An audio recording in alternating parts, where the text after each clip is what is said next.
제가 설교를 준비하고 성도들과 말씀을 나눌 때에 몇 가지 말씀을 전하는 자로서 지켜야 되는 원칙이 있다고 생각을 하고 그 원칙을 따라서 말씀을 전하려고 합니다.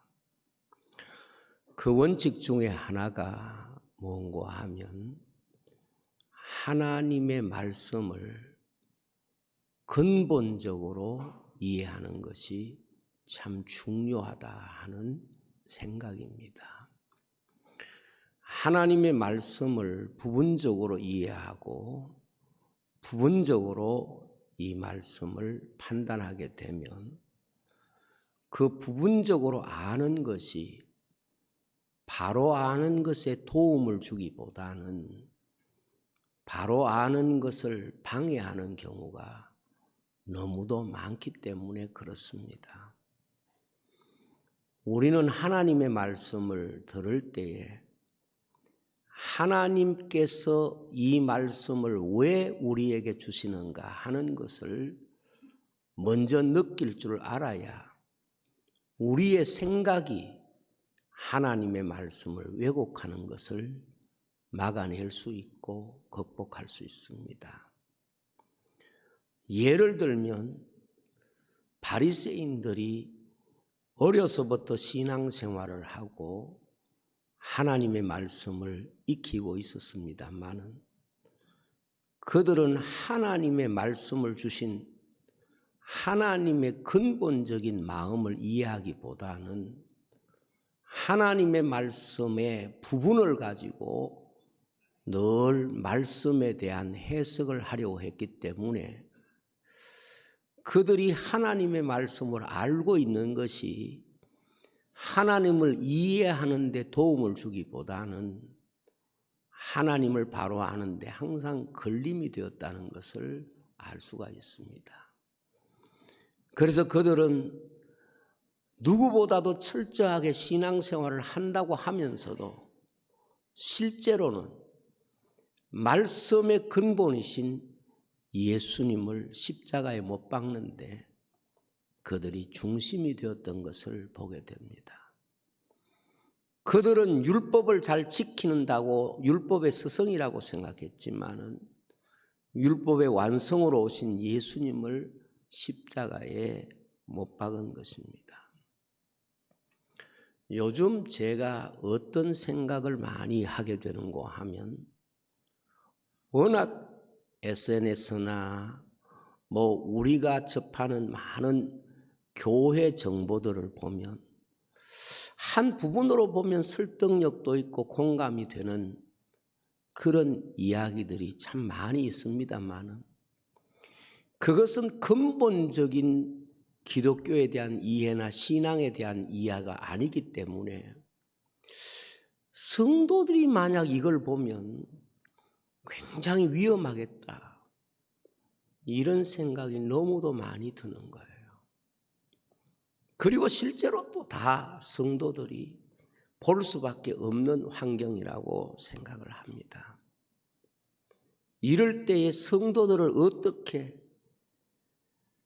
이런 기독교에 대하여 지극히 한 부분을 가지고 기독교를 해석하는 이런 잘못으로부터 지킬 수 있을까 생각해 볼 때에 복음의 본질적 메시지, 복음에 대한 바른 이해, 근본적인 이해가 없이는 이런 수많은 부분적인 교회에 대한 해석과 이러한 이야기들이 많은 사람들을 잘못된 길로 인도할 수 있겠다는 두려움이 있습니다.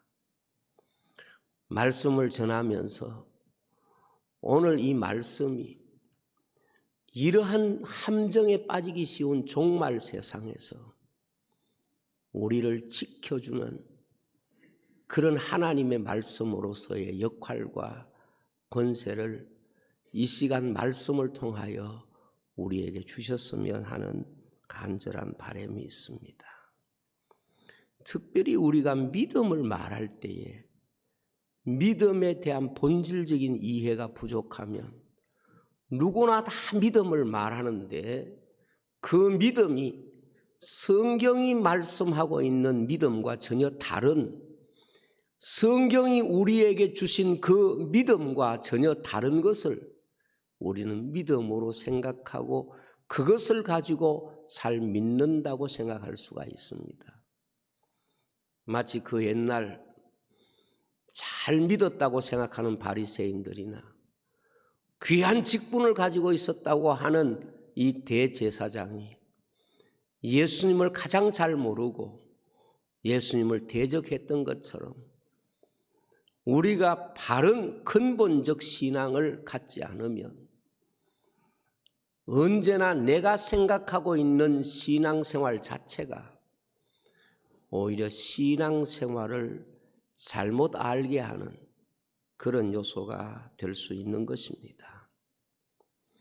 오늘은 믿음을 점검하세요 하는 제목으로 여러분과 말씀을 나누려고 합니다. 우리가 믿는다고 말할 때에 먼저 생각하기 쉬운 것은 믿느냐 안 믿느냐 이것을 가지고 믿음의 문제로 생각하고 나누기가 매우 쉽다는 것입니다. 그러나 믿음의 문제는 믿고 안 믿고의 문제보다는 무엇을 믿느냐 혹은 누구를 믿느냐 하는 주제로 이해되어야 할 것입니다. 왜냐하면 이 세상 모든 사람들은 그것이 종교를 믿는 것이든 사람을 믿는 것이든 물질을 믿는 것이든 다 믿기 때문에 세상을 살아가는 것입니다. 나름대로 자기 자신이 가지고 있는 그 믿음의 근거에서 관계를 유지하고 이 세상을 살아가는 것입니다. 그러므로 우리가 믿음을 말할 때에 믿느냐 안 믿느냐 하는 것보다 더 중요한 것은 무엇을 믿느냐, 누구를 믿느냐 이것에 대한 바른 해석이 내 믿음을 해석할 수 있어야 합니다. 우리가 성경을 통해서 믿음을 이해할 때에 믿음은 두 가지 방향성을 가지고 있습니다. 하나는 내가 믿고 싶은 것과 내가 사랑하고 싶은 것과 상관없이 반드시 믿어야 되는 사실을 믿는 믿음입니다. 이 믿음이라고 하는 것은 내 편에서 믿음을 결정하는 것이 아니라 내가 내 마음속에 이해를 했던 수용을 하든 상관없이 반드시 믿어야 할 것을 믿는 것을 말합니다. 이것을 우리는 계시라고 하고 다르게 표현하면 말씀이라고 말합니다. 하나님께서 우리에게 주시는 말씀이 바로 믿음의 가장 중요한 주제가 되는 것입니다. 이 말씀은 내가 믿어지지 않는다고 해도 또 내가 믿고 싶지 않다고 해도 또 내가 그것을 다 이해하지 못한다고 해도 반드시 믿어야 되는 주제로 우리에게 주신 바로 하나님의 계시입니다. 그러므로 이 믿음은 그 믿음이 내게서 출발하는 것이 아니라 하나님께서 우리에게 주신 것을 믿는 믿음을 말하는 것입니다. 기독교가 말하는 진정한 믿음의 원리는 내게서 일어나는 것을 믿는 것이 아니고 내게서 그 믿음을 만들어가는 것이 아니라 하나님께서 우리에게 주신 것을 반드시 믿어야 되는 그런 믿음입니다. 이 믿음은 내가 믿고 싶은 것과는 상관이 없습니다. 내가 믿고 싶어서 믿는 내용과는 다른 것입니다. 그런 것과 상관없이 무조건 믿어야 하는 것이고 절대로 믿어야 되는, 바로 이것이 기독교에 대한 바른 믿음입니다. 그래서 예수님께서 도마에게 이렇게 말씀합니다. 너는 나를 본거로 믿느냐?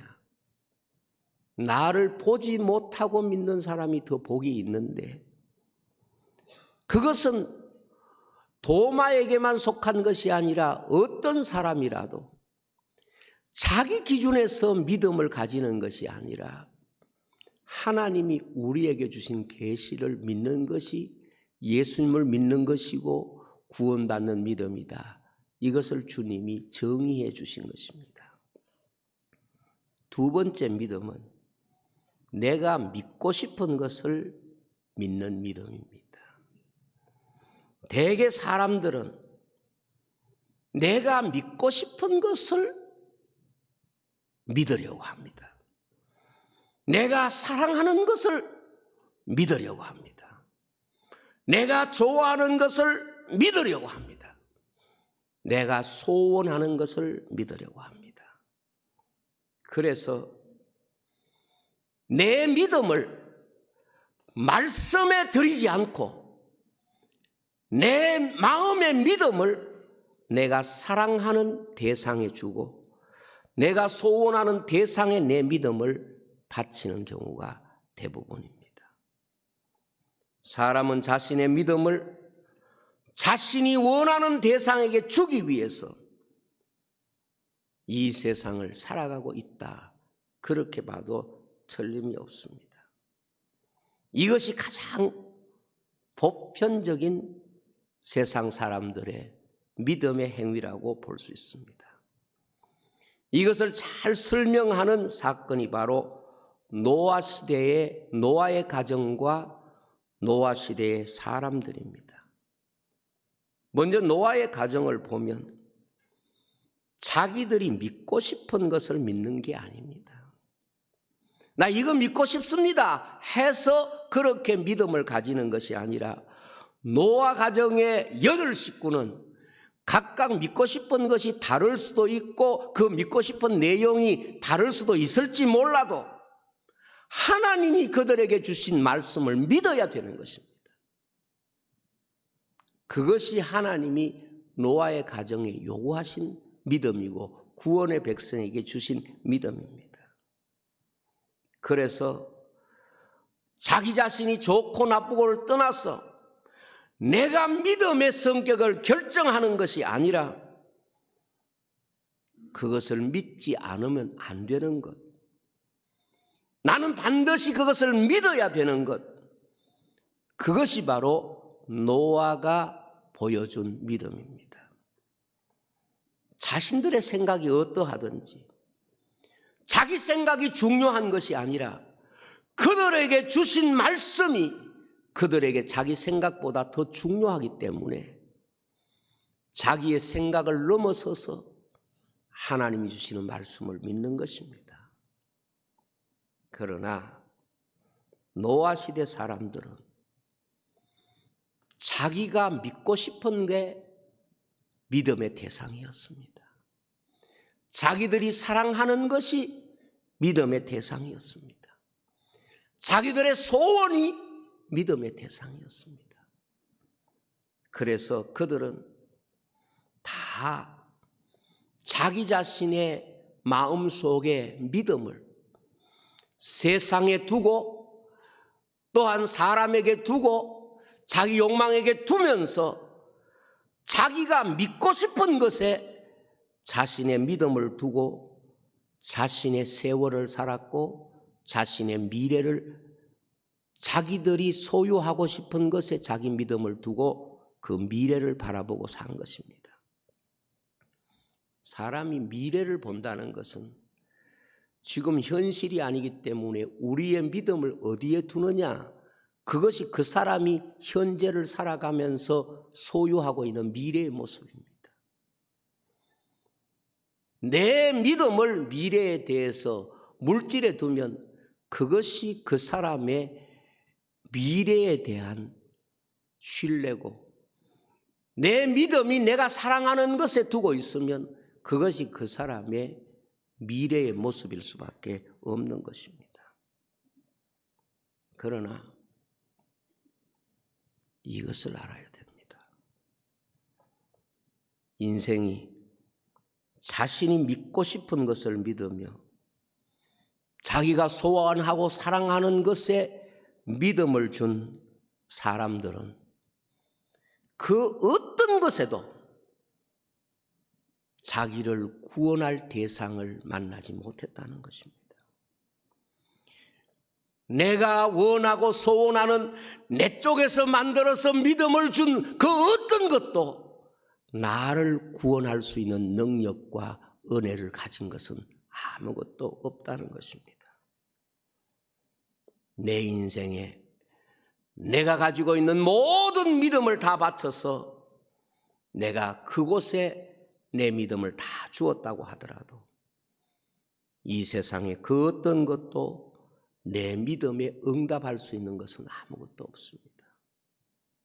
성경의 말씀과 같이 모든 인생이 풀이고 그 모든 영광이 풀의 꽃과 같은데 그 아무것도 내 믿음에 응답할 수 있는 대상은 이 세상에 없다는 것입니다. 노아 시대를 보면 그들이 자신의 믿음을 두었던 모든 것들이 홍수가 내릴 때에 어떤 것도 자기와 자기 가정을 구원할 수 있는 것은 아무것도 없었습니다. 하나도 없습니다. 성경이 말씀하고 있는 모든 말씀의 그 가르침이 바로 이러한 프레임을, 이러한 틀을 가지고 있습니다. 인간이 아무리 이 세상에서 많은 것을 누리고 많은 것을 가졌다고 하더라도 그것이 가지고 있는 한계는 인간이 가지고 있는 믿음에 아무것도 보답할 수 없고 줄 수 없다는 것입니다. 세상에서 믿음의 구조는 언제나 이 두 가지로 나타날 수밖에 없습니다.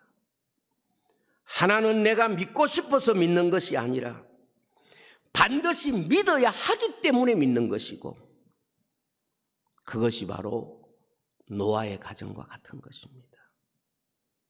결국 인생이 하나님 앞에 설 때 감사하게 되는 것은 믿어야 하기 때문에 믿는 그 사람이 그 믿음에 대하여 감사하게 될 것입니다. 마지막에 사람들이 절망하는 것은 자신이 믿고 싶은 것을 믿다가 그 믿음 때문에 자기의 인생과 미래와 모든 것을 잃어버리기 때문에 노아 시대 사람처럼 내가 믿고 싶은 것을 믿고 사는 인생이 철저하게 그 믿음에 의해서 내가 정죄되고 있다는 사실을 알지 않으면 안 됩니다. 우리가 성경에서 아합 임금을 보면 그가 여호사밧과 전쟁을 나갈 때에 그에게 주어지는 두 가지의 말이 있습니다. 하나님의 계시를 말하는 미가야 선지자의 이야기가 있습니다. 안 믿고 싶어요. 전혀 믿고 싶은 마음이 없어요. 그래서 그 말을 안 믿습니다. 그러나 안 믿고 싶다고 해서 그것이 그에게 가치 없는 게 아니고 그 말씀만이 아합을 살릴 수 있는 유일한 길이었다는 것을 그 스스로가 모르는 거예요. 그리고 믿고 싶은 말을 해주는 사람이 많습니다. 400인 넘는 선지자들이 믿고 싶은 말만 해주는 거예요. 믿고 싶은 말만 들려주는 거예요. 그 말을 믿고 싶고 그 말을 믿었어요.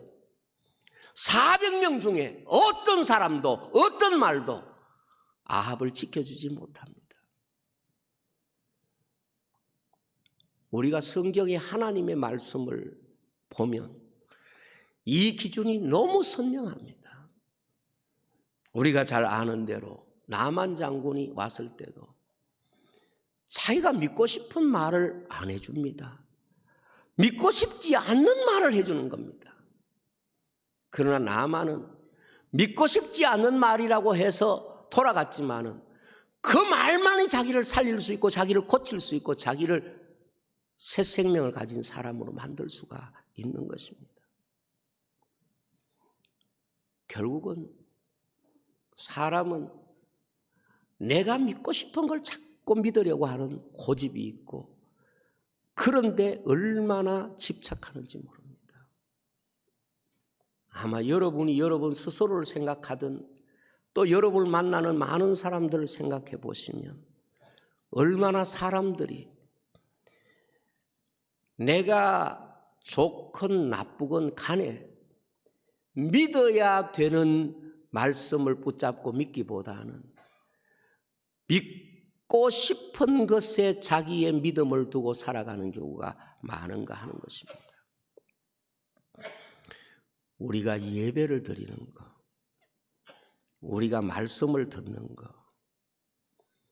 이것이 정말 중요한 이유는 하나님 앞에 예배 드릴 때 하나님의 말씀을 들을 때만이 내가 믿고 싶은 것이 아닌 내가 믿어야 할 것을 깨닫는 시간이기 때문에 이 시간이 중요합니다. 우리가 하나님 앞에 모여서 예배를 드리고 말씀을 통하여 은혜 받는 것이 이 세상 어떤 것보다 중요한 것은 내가 믿기 싫어도 믿어야 할 것을 분명히 우리에게 가르치는 말씀이 있기 때문에 이 시간이 중요한 것입니다. 이 세상에서 예배의 시간만이 하나님의 말씀만이 내가 믿고 싶은 것이 아닌 내가 믿어야 될 것을 깨닫고 내가 믿어야 할 것을 붙잡는 시간이 되기 때문에 그렇습니다. 예배는 우리가 하나님 앞에 내 믿음을 드리는 시간입니다. 하나님 앞에 내 믿음을 드리는 시간이기 때문에 예배는 하나님 앞에 내 믿음을 드리지 못한다면 그 예배는 예배라고 말할 수가 없습니다. 그 이유는 하나님이 예배를 통하여 받으시는 것이 우리의 믿음이기 때문에 그렇습니다. 성경의 믿음으로 하지 않는 모든 것은 다 죄라고까지 말씀하고 있고 오늘 말씀에 하나님께 나아가는 자는 하나님께 무엇을 드리기 위해서 가는 겁니까? 자신의 믿음을 드리기 위해서 가는 것입니다. 많은 사람들이 하나님을 믿는다고 말하면서도 내가 소원하는 그 믿음을 가지고 갑니다. 내가 다른 것에 둔 그 믿음을 가지고 하나님 앞에 내놓습니다. 그것은 하나님 앞에서는 아무것도 드릴 수 없는 예배가 되는 것입니다. 하나님은 오늘도 우리가 하나님 앞에 내 믿음을 드릴 때에 그 믿음을 통하여 우리를 받으시고 그 믿음을 통하여 우리에게 응답하시고 복 주시는 것입니다. 그래서 주님이 말씀하시기를 인자가 세상에 다시 올 때에 세상에서 믿음을 보겠느냐고 말씀을 하셨습니다. 오늘 우리가 이 땅에 살면서 정말 믿음이라고 하는 것, 이 부분이 바로 하나가 되게 하는 영적인 원리가 되는 것입니다. 믿음은 그 대상에게 나를 주는 방식입니다. 내가 누구를 믿는다고 하는 것은 그 사람에게 나를 드리는 것과 동일한 원리가 되는 것입니다. 내가 재물을 믿으면 재물에게 내 자신을 바치는 것이 되고, 내가 권력을 믿으면 권력에게 내 자신을 바치는 것이 되고, 내가 내 욕망을 믿으면 그 욕망에게 내 인생을 바치는 것과 같습니다. 하나님 앞에 우리가 믿음을 드린다는 것은 바로 우리 자신을 하나님 앞에 드리는 것과 같은 것입니다. 어떤 글을 읽어보니까 마음이 뭉클했습니다. 저도 아버지니까 아버지의 글이었습니다. 그 아버지가 이렇게 말했습니다. 내가 하루 종일 힘들게 일하면서도 견딜 수 있는 힘은 내 가족을 믿기 때문이고, 내가 자식을 위해서 많이 수고하면서도 그것을 견뎌낼 수 있는 힘이 바로 내 자식을 믿기 때문이라고. 만약에 내가 내 자식을 믿지 못한다면 나는 내가 하는 일을 견뎌내지 못할 것이고, 내 자식을 믿지 못한다면 내 자식을 위하여 할 수 있는 일은 아무것도 없다. 그러면서 내 가족이나 내 자식이 지금 어떨지라도 나는 내 가족 그리고 내 자식을 믿고 싶다. 정말 나는 내 자식을 믿고 싶다. 그래야 내 인생이 잃어버린 인생이 안 되기 때문이다. 아버지로서의 어떤 마음을 그렇게 적어놨어요.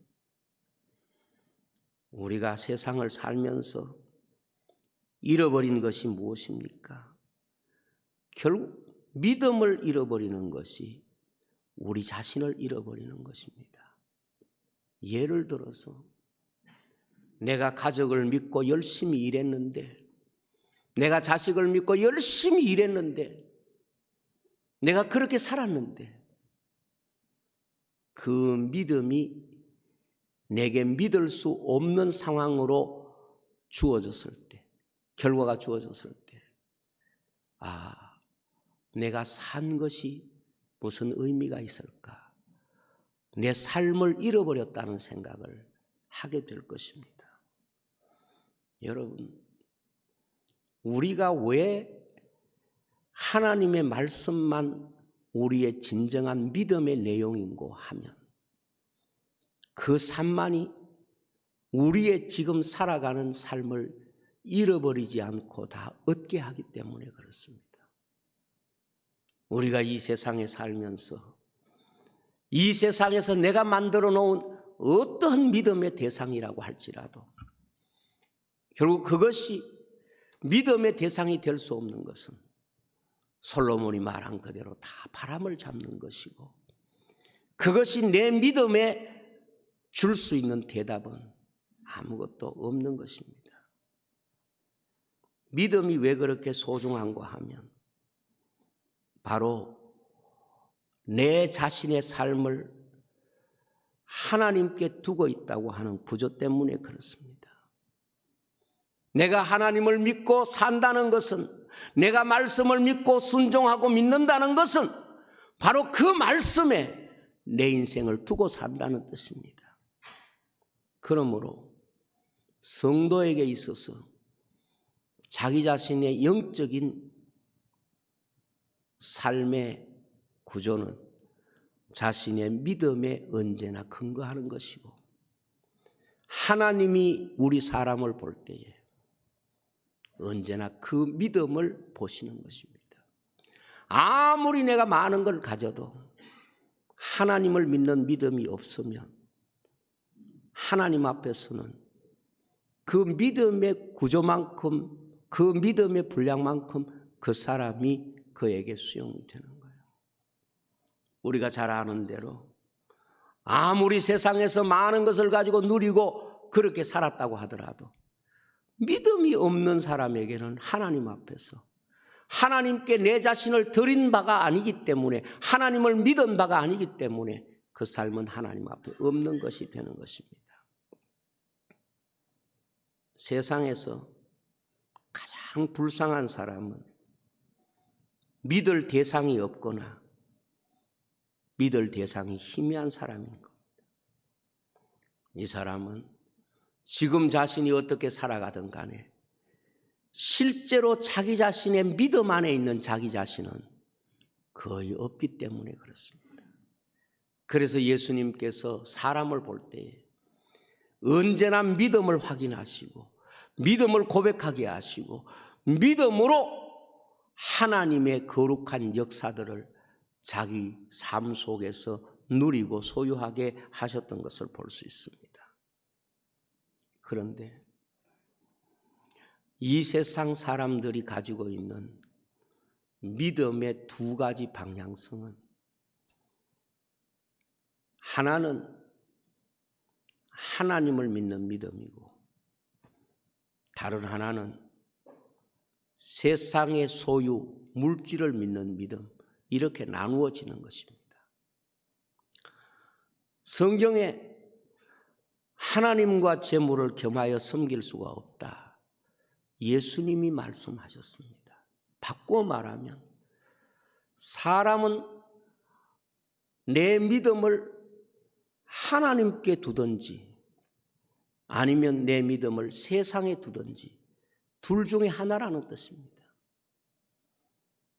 그런데 여러분, 정말 세상이 어떤 세상입니까?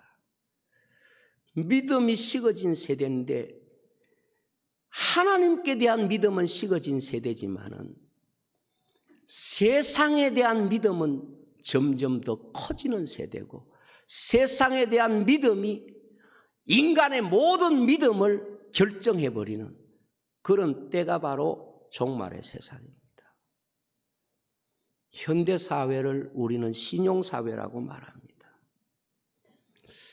무엇이 현대사회의 신용사회의 신용, 즉 믿음에 대한 내용인가 하면 결국 경제입니다.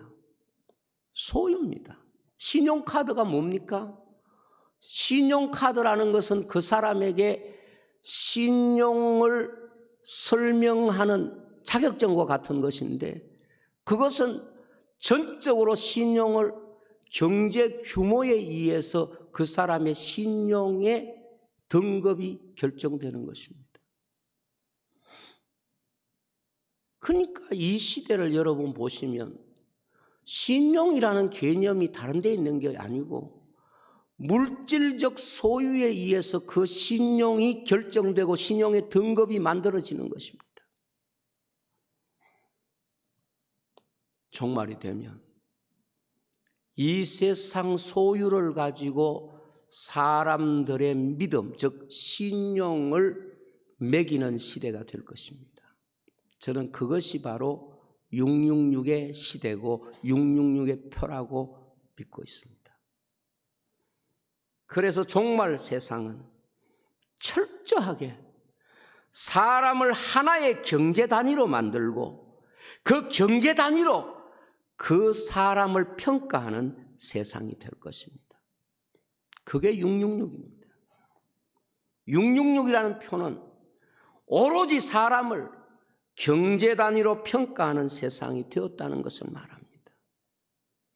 그래서 사람이 종말이 되면 돈을 하나님보다 더 사랑하는 세상이 될 것이다, 이렇게 성경은 가르치고 있습니다.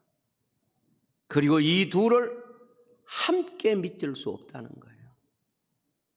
두 주인을 섬길 수 없는 것처럼 인간의 믿음은 그 둘 중에 하나를 선택하게 되어 있다 하는 것입니다. 왜 말세 사람들이 하나님보다 돈을 더 사랑하는 이유가, 그것은 자기 믿음을 바칠 대상을 이 세상에 두었다는 뜻입니다. 물질에 두었다는 것입니다. 결국 종말이 되면 자기 믿음을 소유에 두고 살기 때문에 그 소유가 그 사람이 가지고 있는 모든 믿음을 대변하는 가장 핵심적인 요소가 될 것입니다. 오늘 사람들이 왜 그렇게 돈을 사랑합니까? 그래도 사람이 마지막 믿을 수 있는 게 돈일 거라고 생각하고 있기 때문에 그렇습니다. 아마 제가 생각하기에는 멀지 않는 시대가 되면 우리 인생에게 있어서 그 사람을 신용 등급을 매기고 그리고 그 사람에 대한 믿음의 중요한 내용을 그 사람이 가지고 있는 경제력에 그 사람에 대한 신용을 판단하고 평가하는 시대가 올 것이라고 생각을 합니다. 그러나 우리가 성경에서 부자와 나사로 이야기에서 보듯이 자기 자신이 가지고 있는 소유에 자기 믿음을 두고 산 사람이 얼마나 그 소유에 의해서 비참히 버림받는가 하는 걸 볼 수 있습니다. 물 한 방울도 자기 혀를 서늘케 할 수 없다는 것을 깨닫게 되는 것이죠. 우리가 가룟 유다를 보면서 느끼는 것이 무엇입니까? 그는 예수님의 말씀보다 눈에 보이는 돈을 선택했던 사람인데 돈에 의해서 그 자신이 얼마나 정죄당하는 인생이 되었는가 하는 것을 우리에게 보여줍니다. 저는 돈 많이 가진 사람 부러워요. 보기 좋아요. 저도 갖고 싶어요. 그러나 한편에 제 마음속에 있는 확신 하나는 내가 이 세상에 아무리 많이 가졌다고 하더라도 그것이 내 인생의 믿음이 될 수는 없다는 사실을 믿습니다. 그것이 내 인생을 지키거나 그것이 내 인생의 믿음을 대신할 수 없다는 것은 확실하고 분명합니다. 여러분, 지금 이 세상의 모든 흐름은 이 돈이, 이 세상이 사람들을 믿는 중요한 기준이 되고 있습니다. 그 사람이 가지고 있는 그 마음의 어떤 것보다 한 사람에 대한 신용은 그 사람이 가지고 있는 물질의 분량에 따라서 신용의 등급을 만드는 거예요. 하나님께서 우리에게 믿음을 요구하십니다. 그 믿음은 우리가 만들어 놓은 어떤 믿음의 내용이 아니라 하나님의 말씀에 대하여 우리가 얼마나 믿느냐 하는 것입니다. 믿음의 조상이 아브라함이지 않습니까? 아브라함의 믿음이 무엇입니까? 아브라함이 세상에 살면서 믿고 싶은 모든 것보다 하나님의 말씀을 믿었기 때문에 하나님이 이제야 네가 나를 사랑하는 줄 알았다. 그 아브라함의 믿음을 받으신 거예요. 사실 처음 아브라함이 부름을 받아서 마지막에 모리아산까지 하나님이 아브라함에게 말씀하실 때마다 아브라함이 세상에서 믿고 싶었던 모든 것들을 내려놓지 않으면 그 말씀을 믿을 수가 없는 말씀입니다. 고향을 떠나서 타지에 간다는 것도 내가 살아왔던 고향보다 하나님 말씀을 안 믿으면 갈 수가 없지요. 데려온 조카가 자기를 떠날 때도 그 자식 하나, 참 그 조카 하나를 자식처럼 믿고 왔는데 그 자식보다 하나님의 말씀을 믿었기 때문에 하나님께서 그에게 하늘의 별 같은 자식을 준다고 롯이 떠난 후에 약속을 주신 거예요. 뿐만 아니라 자기 몸에 태어난 이스마엘도 하나님의 말씀 때문에 그는 내어놓는 것입니다. 마지막에 자기 믿음을 다 줄 수 있는 100세 얻은 아들도 하나님의 말씀 붙잡고 그 자식보다 더 믿었기 때문에 하나님이 그 믿음을 받으신 줄로 믿습니다. 왜 아브라함의 믿음이 우리 모든 사람의 믿음이 되어야 하고 믿음의 조상인가 하면, 기독교의 믿음은 내가 믿고 싶은 것을 믿는 게 아닙니다. 앞으로 아마도 내가 믿고 싶은 것을 믿는 사람은 종말의 세대에 결코 자기 믿음을 지킬 수가 없습니다. 하나님이 원하시는 믿음을 가질 수가 없겠다 생각됩니다. 저는 지금 강단이 굉장히 두려운 생각도 들고 그리고 급하다는 생각도 듭니다. 왜냐하면 사람들이 너무도 사람들이 믿고 싶은 것을 가지고 자꾸 사람들에게 믿음을 거기에 두도록 미혹하는 그런 역사가 있기 때문에 그렇습니다.